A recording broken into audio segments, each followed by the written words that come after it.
नमस्कार। दोपहर समाचार में आपका स्वागत है।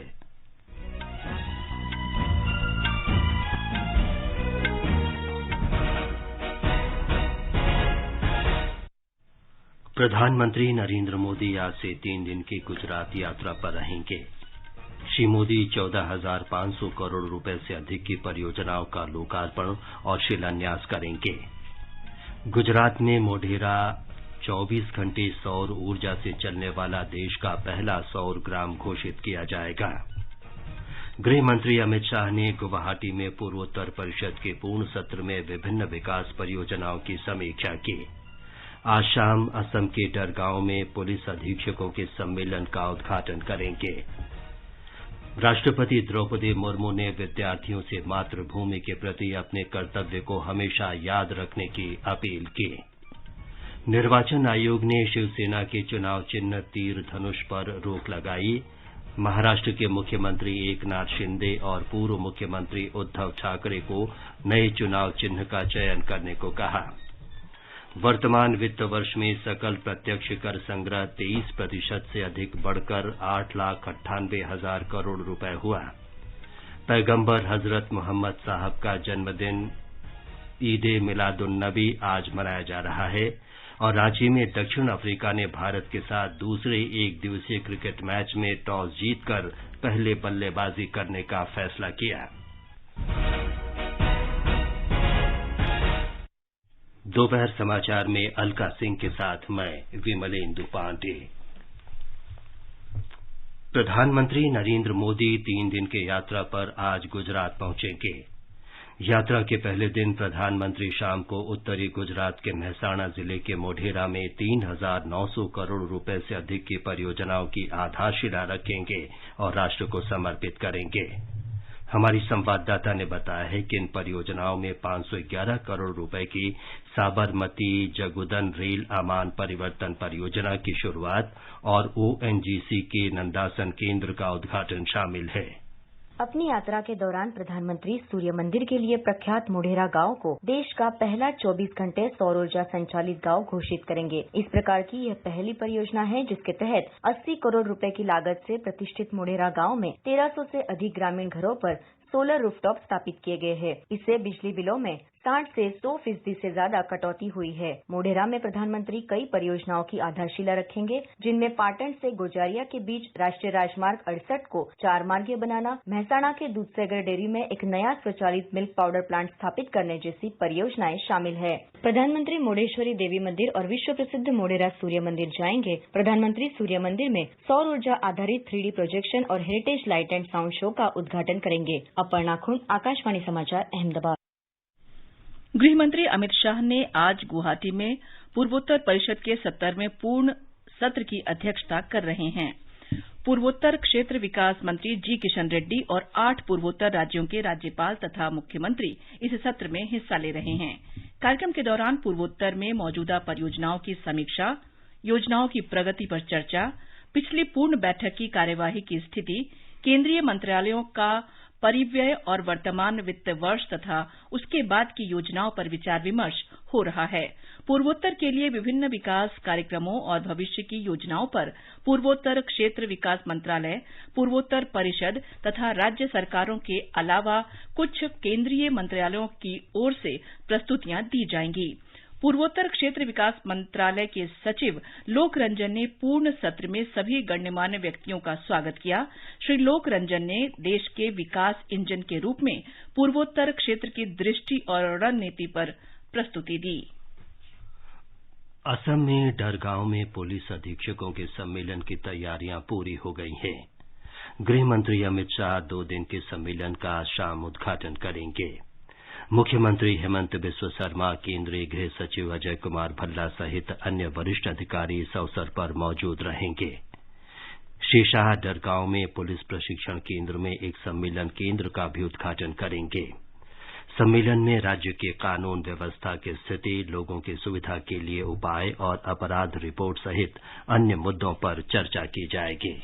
इससे पहले कल भाजपा कार्यकर्ता सम्मेलन को संबोधित करते हुए गृह मंत्री अमित शाह ने कहा कि केंद्र सरकार पूर्वोत्तर राज्यों के विकास के लिए प्रतिबद्ध है। 2014 में देश में एक परिवर्तन आया, मोदी जी की सरकार बनी। मोदी जी ने सरकार बनने के दूसरे ही दिन से नॉर्थ ईस्ट और भारत के अन्य हिस्सों पर जो दूरियां थी, वो दूरियां मिटाने के लिए एक कार्य योजना बनाई। मोदी जी ने विकास का एजेंडा हाथ में लिया। नॉर्थ ईस्ट के इंफ्रास्ट्रक्चर के डेवलपमेंट के लिए लाखों करोड़ों रुपया खर्च किया।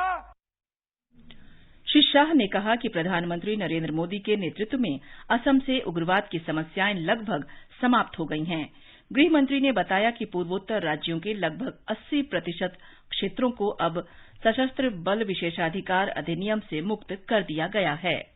यहाँ पर हजारों युवा हाथ में हथियार लेकर घूमते थे। अलग अलग प्रकार के आंदोलन होते थे, बंद होते थे, और इसके कारण नॉर्थ ईस्ट का विकास नहीं होता। मोदी जी के नेतृत्व में बोडोलैंड का समझौता हुआ, कार्बी आंगलॉन्ग का समझौता हुआ, 5 आदिवासी ग्रुपों का समझौता हुआ, ब्रू समस्या का समाधान हुआ, सीमाओं का विवाद भी सुलझाने का काम आगे बढ़ा।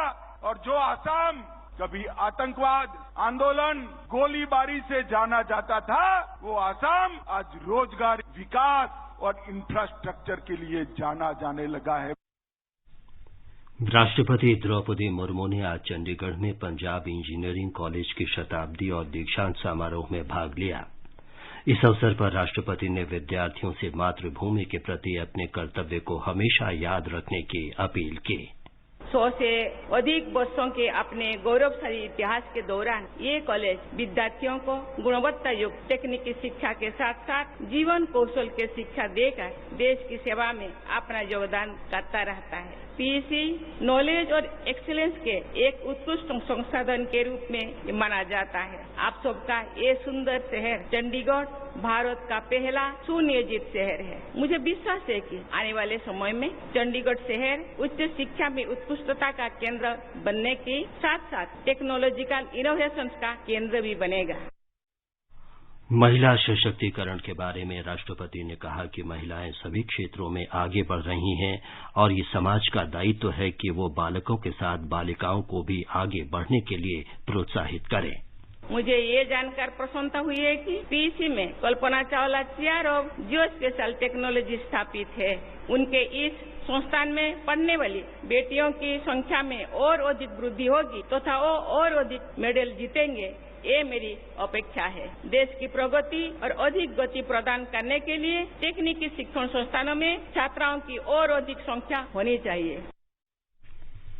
निर्वाचन आयोग ने महाराष्ट्र के पूर्व मुख्यमंत्री उद्धव ठाकरे और वर्तमान मुख्यमंत्री एकनाथ शिंदे दोनों गुटों पर शिवसेना का नाम और पार्टी के प्रतीक चिन्ह तीर धनुष का उपयोग करने पर रोक लगा दी है। एक रिपोर्ट।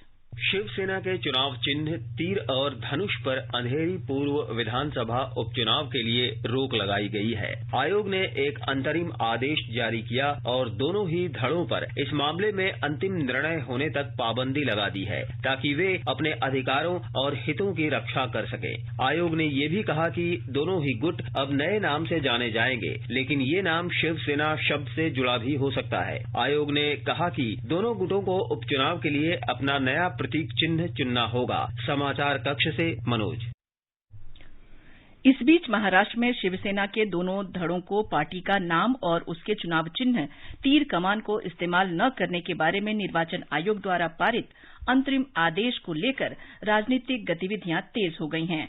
पार्टी के लिए नए नाम और चुनाव चिन्ह के बारे में निर्णय के लिए दोनों धड़ों ने अपने वरिष्ठ पार्टी नेताओं को तुरंत बैठक बुलाई है।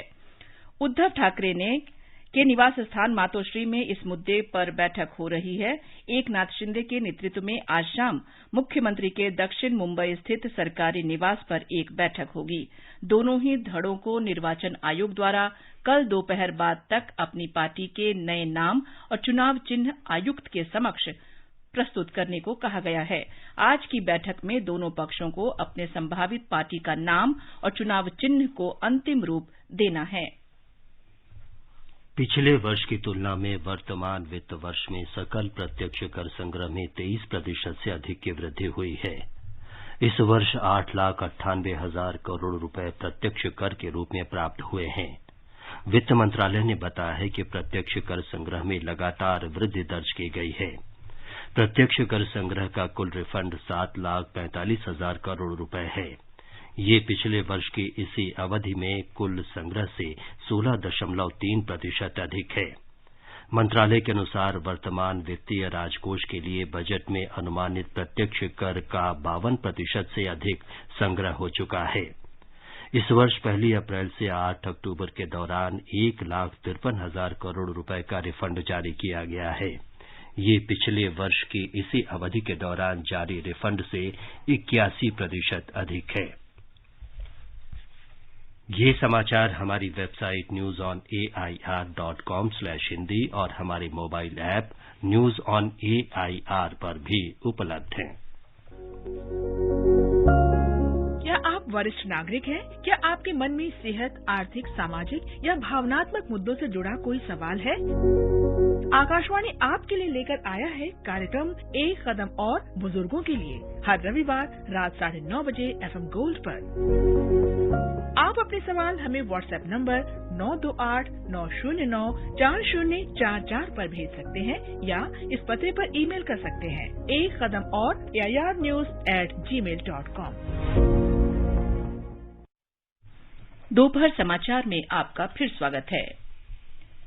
मुंबई और नई दिल्ली में 28 और 29 अक्टूबर को आतंकवाद निरोधक समिति की महत्वपूर्ण बैठक होगी। इसमें संयुक्त राष्ट्र सुरक्षा परिषद के राजनयिक और सदस्य देशों के प्रतिनिधि भाग लेंगे।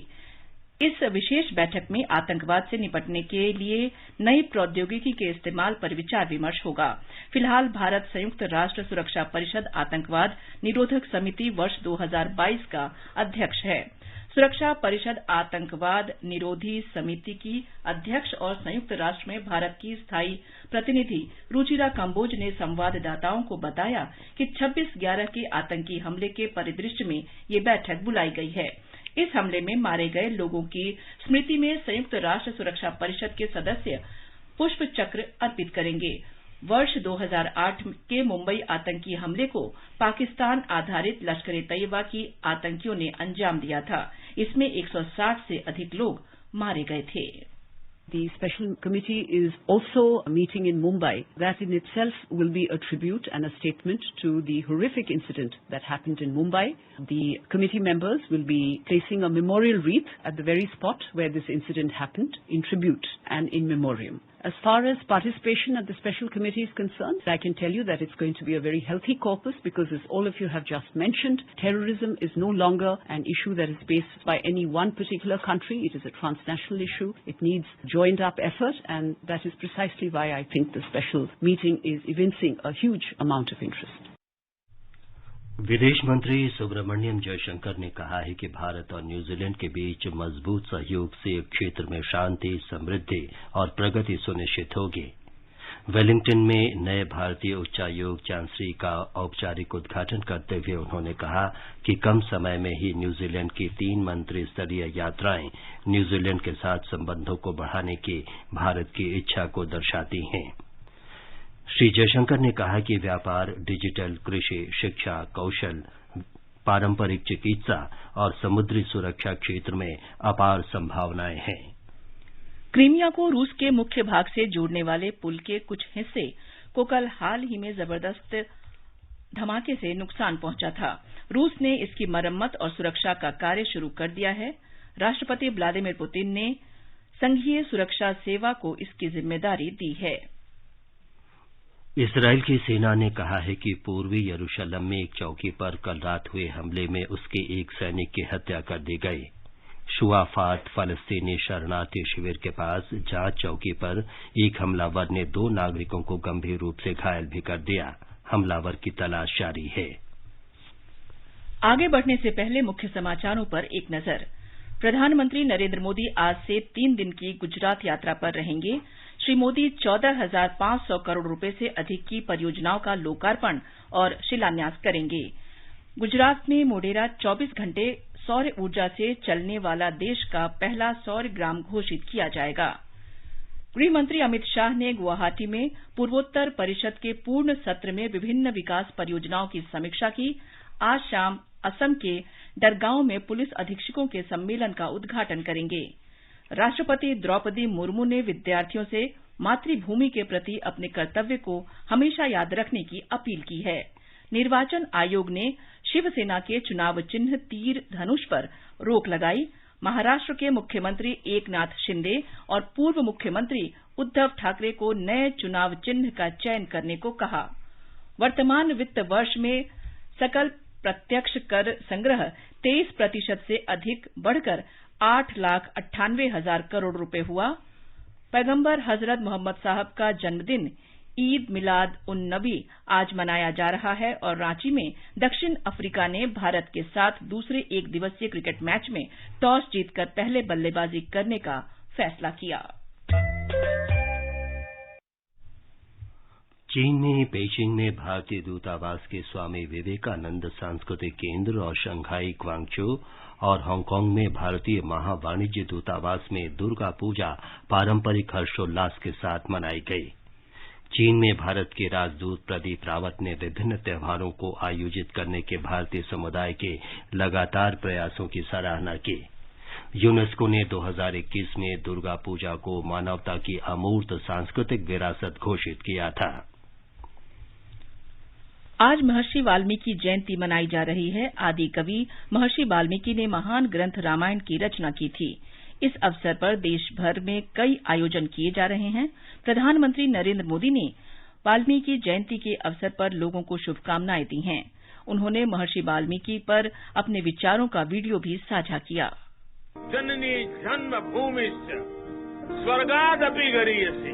राष्ट्र को, मातृभूमि को सबसे बढ़कर मानने का महर्षि वाल्मीकि का जो उद्घोष था, वही आज राष्ट्र प्रथम इंडिया फर्स्ट का संकल्प का मजबूत आधार है। भगवान राम के आदर्श, राम के संस्कार अगर आज भारत के कोने कोने में हमें एक दूसरे से जोड़ रहे हैं, तो इसका बहुत बड़ा श्रेय भी महर्षि वाल्मीकि जी को ही जाता है। पैगंबर हजरत मोहम्मद साहब का जन्मदिन मिलादुल नबी आज श्रद्धा और आस्था के साथ मनाया जा रहा है। इस अवसर पर पैगंबर मोहम्मद के जीवन और शिक्षण पर मिलाद महफिल और सीरत का आयोजन किया जा रहा है। राष्ट्रपति द्रौपदी मुर्मू और प्रधानमंत्री नरेंद्र मोदी ने मिलाद उन नबी के अवसर पर लोगों को बधाई दी है। राष्ट्रपति द्रौपदी मुर्मू ने आज उत्कलमणि पंडित गोप बंधु दास की जयंती पर श्रद्धांजलि दी है। उन्होंने ट्वीट संदेश में कहा कि श्री दास स्वतंत्रता सेनानी, साहित्यकार, संपादक और राष्ट्रवादी कवि थे और उनके देशभक्ति से लोगों को प्रेरणा मिलेगी। प्रधानमंत्री नरेंद्र मोदी ने दिवंगत कन्नड़ अभिनेता पुनीत राजकुमार पर बनी फिल्म गंधाड़ा गुड़ी का ट्रेलर जारी होने पर शुभकामनाएं दी हैं। श्री मोदी ने कहा कि फिल्म कर्नाटक की प्राकृतिक सुंदरता और पर्यावरण संरक्षण के प्रति श्रद्धांजलि है। मत्स्य राज्य मंत्री एल मुरुगन ने कहा है कि हाल में श्रीलंका की नौसेना द्वारा गिरफ्तार भारतीय मछुआरों की जल्द रिहाई के उपाय किए जाएंगे। कडलूर में संवाददाताओं से उन्होंने कहा कि इस मुद्दे के समाधान के लिए विदेश मंत्रालय से हस्तक्षेप करने का आग्रह किया गया है। उन्होंने बताया कि सरकार मछुआरों को भी किसान क्रेडिट कार्ड सुविधा उपलब्ध कराने पर विचार कर रही है। उत्तर प्रदेश के बहराइच जिले में आज सुबह ईद मिलादुन नबी के जुलूस के दौरान बिजली के तार के संपर्क में आने से 5 लोगों की करंट लगने से मौत हो गई। हादसा उस वक्त हुआ जब लोहे की रॉड लेकर जा रहे लोगों ने गलती से बिजली के तार को छू लिया। मुख्यमंत्री योगी आदित्यनाथ ने घटना पर दुख जताते हुए शोक संतप्त परिवारों के प्रति संवेदना व्यक्त की है। ये समाचार आकाशवाणी से प्रसारित किए जा रहे हैं। ताजा समाचार जानने के लिए आप हमारे Twitter handle @AIR News Hindi को फॉलो कर सकते हैं।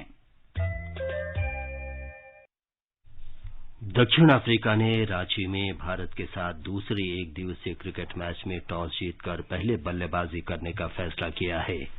ताजा समाचार मिलने तक दक्षिण अफ्रीका ने 17 ओवर में 2 विकेट पर 72 रन बना लिए थे। पंकज आडवाणी ने कल कुआलालंपुर में IBSF विश्व बिलियर्ड्स प्रतियोगिता का खिताब जीतकर विश्व स्तर पर 25वां स्वर्ण पदक हासिल किया।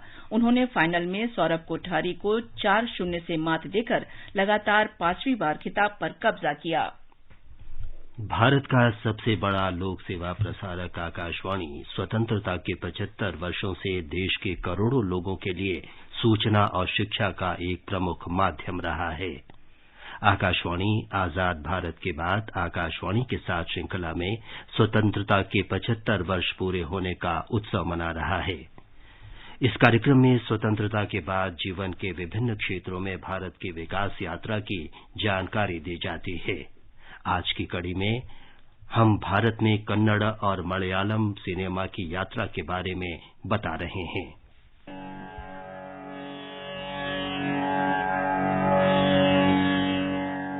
पहली मलयालम फिल्म विगत कुमारम वर्ष 1930 में बनी और वर्ष 1938 में बालन सिनेमागृह में रिलीज की गई। लेकिन मलयालम फिल्मों का निर्माण सक्रिय रूप से 20वीं सदी के दूसरे उत्तरार्ध में ही आरंभ हो सका। मलयालम सिनेमा कथानक पर आधारित रहा और इसकी प्रवृत्ति राजनीतिक रही। यही चलन समानांतर सिनेमा में भी रही। Ramu Kariat, P Bhaskaran, A Vincent, PN Menon, Aravindan KS, Sethu Madhavan, Adoor Gopalakrishnan, IV Sasi, Joshi, PG विश्वभारन, KP Kumaran, Padmarajan, Bharatam, फाजिल और प्रियदर्शन जैसे फिल्म निर्माताओं ने मलयालम फिल्मों को अंतर्राष्ट्रीय स्तर तक पहुंचा दिया। NT वासुदेवन नायर ने चकित कर देने वाली चित्रपट कथाएं लिखी।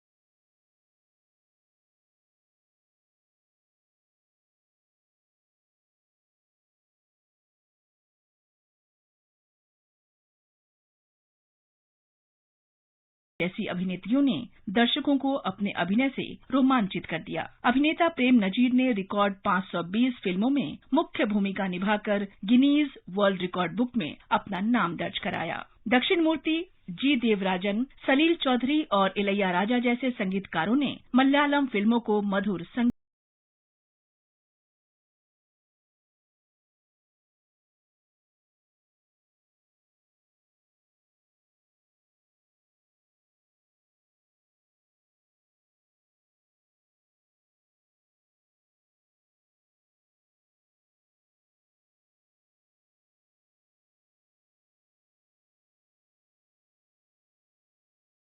सौ 34 में YV राव ने पहली कन्नड़ फिल्म सती सुलोचना निर्देशित की। राजकुमार, विष्णुवर्धन और अम्बरीश को कन्नड़ सिनेमा का त्रिमूर्ति माना जाता है। ಬೆಳದಿಂಗಳಾಗಿ ಬಾ ತಂಗಾಳೆಯಾಗಿ ನಾನು ಆನಂದವ ನೀಡುವೆ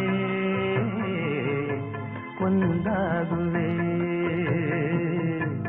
ಬೆಳದಿಂಗಳಾಗಿ ಬಾ। अभिनेता शंकर नाग, अनंत नाग, प्रभाकर, रविचंद्रन, शिव राजकुमार, यश दर्शन, पुनीत राजकुमार, रक्षित शेट्टी और सुदीपा तथा अभिनेत्री BS सरोज देवी, जयंती और आरती कन्नड़ फिल्मों के जाने माने सितारे हैं। VR पंतुलू और पुट्टन्ना कानागल कन्नड़ फिल्मों के मुख्य धारा के निर्देशक हैं। कन्नड़ सिनेमा ने भारतीय सिनेमा में प्रमुख रूप से योगदान दिया है। गिरीश केसरवल्ली, गिरीश कर्नाड, GV अय्यर, TS नागभाराना और VV क्रांत कन्नड़ फिल्मों के जाने माने निर्देशक हैं। अभिनेता यश की KGF श्रृंखला का निर्देशन प्रशांत नील ने किया और इसने राष्ट्रीय स्तर पर बॉक्स ऑफिस पर इतिहास रच दिया।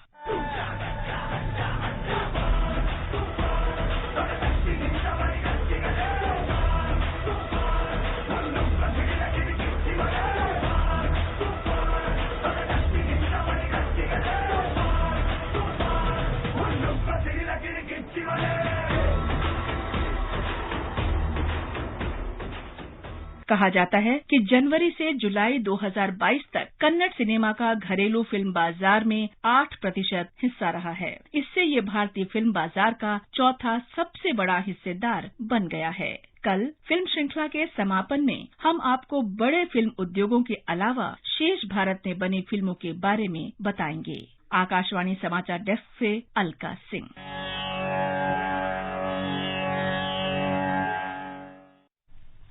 आजाद भारत के बाद आकाशवाणी के साथ कार्यक्रम को ट्विटर पर @AIR news alerts, YouTube channel news on AIR official, news on AIR app, Facebook और इंस्टाग्राम पर सुना जा सकता है। केंद्र शासित जम्मू कश्मीर के उपराज्यपाल मनोज सिन्हा ने राष्ट्रीय राजमार्ग 44 के जाख विजयपुरी कुंजवानी 6 लेन की एक्सप्रेसवे की परियोजना की स्वीकृति के लिए प्रधानमंत्री नरेंद्र मोदी और केंद्रीय सड़क परिवहन और राजमार्ग मंत्री नितिन गडकरी को धन्यवाद दिया है। इस परियोजना के पूरे हो जाने के बाद जम्मू हवाई अड्डे तक इस मार्ग की पहुंच हो जाएगी। उपराज्यपाल ने कहा कि इन परियोजनाओं से जम्मू कश्मीर में विकास की गति बढ़ेगी और लोगों की आकांक्षाएं पूरी होंगी तथा उन्हें यातायात की सुविधा भी होगी। केंद्र शासित प्रदेश जम्मू कश्मीर में प्रशासनिक परिषद ने जम्मू कश्मीर पब्लिक विश्वविद्यालय विधेयक 2022 को मंजूरी दे दी है। उपराज्यपाल मनोज सिन्हा की अध्यक्षता में कल श्रीनगर में प्रशासनिक परिषद की बैठक हुई। जम्मू कश्मीर में विभिन्न प्रकार के विश्वविद्यालय और इनके प्रबंधन से संबंधित अलग अलग अधिनियमों और वर्तमान नियामकों के मुद्दे से निपटने के लिए सरकार एक कॉमन पब्लिक यूनिवर्सिटी बिल लाना चाहती है। देश में अब तक 218 करोड़ 97 लाख से अधिक कोविड रोधी टीके लगाए जा चुके हैं। केंद्रीय स्वास्थ्य और परिवार कल्याण मंत्रालय ने बताया कि कल 4,73,000 से अधिक टीके लगाए गए। मौसम विभाग ने उत्तराखंड, उत्तर प्रदेश, मध्य प्रदेश और पूर्वी राजस्थान में अगले 2 दिन में तेज वर्षा की चेतावनी दी है। वरिष्ठ वैज्ञानिक RK जैनामणि ने कहा कि दिल्ली और आसपास के क्षेत्रों में हल्की से मध्यम वर्षा जारी रहेगी। अभी जो लेटेस्ट है, दिल्ली में आइसोलेटेड हेवी रेनफॉल हुआ है। 5:30 तक जो है 73 मिलीमीटर हुआ है और हरियाणा, उत्तर प्रदेश में भी आइसोलेटेड हेवी रिपोर्ट हुआ है, राजस्थान में भी। लेकिन अभी जो वेस्टर्न डिस्टर्बेंस है धीरे धीरे पूर्व की ओर जा रहा है, तो इसलिए जो रेनफॉल दिल्ली में है काफी रिड्यूस होगा। आज कल से रेन नहीं रहेगा। मेनली वार्निंग जो है उत्तराखंड और उत्तर प्रदेश के लिए ऑरेंज कलर है आज के लिए। असम, मेघालय, अरुणाचल प्रदेश, नागालैंड, मणिपुर, मिजोरम और त्रिपुरा सहित पूर्वोत्तर राज्यों में भी वर्षा होने का अनुमान है। और अब मौसम। दिल्ली में आमतौर पर बादल छाए रहेंगे और हल्की वर्षा होने की संभावना है। मुंबई और कोलकाता में भी आंशिक रूप से बादल छाए रहेंगे तथा गरज के साथ बौछारें पड़ सकती हैं। चेन्नई में भी गरज के साथ वर्षा होने के आसार हैं। श्रीनगर, मुजफ्फराबाद, लेह, गिलगित और जम्मू में आमतौर पर आसमान साफ रहेगा। पूर्वोत्तर में गुवाहाटी, ईटानगर, शिलांग, अगरतला, कोहिमा और आइजोल में बादल छाए रहेंगे और 1 या 2 बार बरसात या गरज के साथ बौछारें पड़ने की संभावना है। गैंगटॉक में भी आमतौर पर बादल छाए रहने और तेज बारिश होने के आसार हैं। अंत में मुख्य समाचार एक बार फिर। प्रधानमंत्री नरेंद्र मोदी आज से 3 दिन की गुजरात यात्रा पर रहेंगे। श्री मोदी 14,500 करोड़ रुपए से अधिक की परियोजनाओं का लोकार्पण और शिलान्यास करेंगे। गुजरात में मोढेरा 24 घंटे सौर ऊर्जा से चलने वाला देश का पहला सौर ग्राम घोषित किया जाएगा। गृह मंत्री अमित शाह ने गुवाहाटी में पूर्वोत्तर परिषद के पूर्ण सत्र में विभिन्न विकास परियोजनाओं की समीक्षा की। आज शाम असम के डरगांव में पुलिस अधीक्षकों के सम्मेलन का उद्घाटन करेंगे। राष्ट्रपति द्रौपदी मुर्मू ने विद्यार्थियों से मातृभूमि के प्रति अपने कर्तव्य को हमेशा याद रखने की अपील की। निर्वाचन आयोग ने शिवसेना के चुनाव चिन्ह तीर धनुष पर रोक लगाई। महाराष्ट्र के मुख्यमंत्री एकनाथ शिंदे और पूर्व मुख्यमंत्री उद्धव ठाकरे को नए चुनाव चिन्ह का चयन करने को कहा। वर्तमान वित्त वर्ष में सकल प्रत्यक्ष कर संग्रह 23% से अधिक बढ़कर 8,98,000 करोड़ रुपए हुआ। पैगंबर हजरत मोहम्मद साहब का जन्मदिन ईद मिलादुन्नबी आज मनाया जा रहा है। और रांची में दक्षिण अफ्रीका ने भारत के साथ दूसरे एक दिवसीय क्रिकेट मैच में टॉस जीतकर पहले बल्लेबाजी करने का फैसला किया।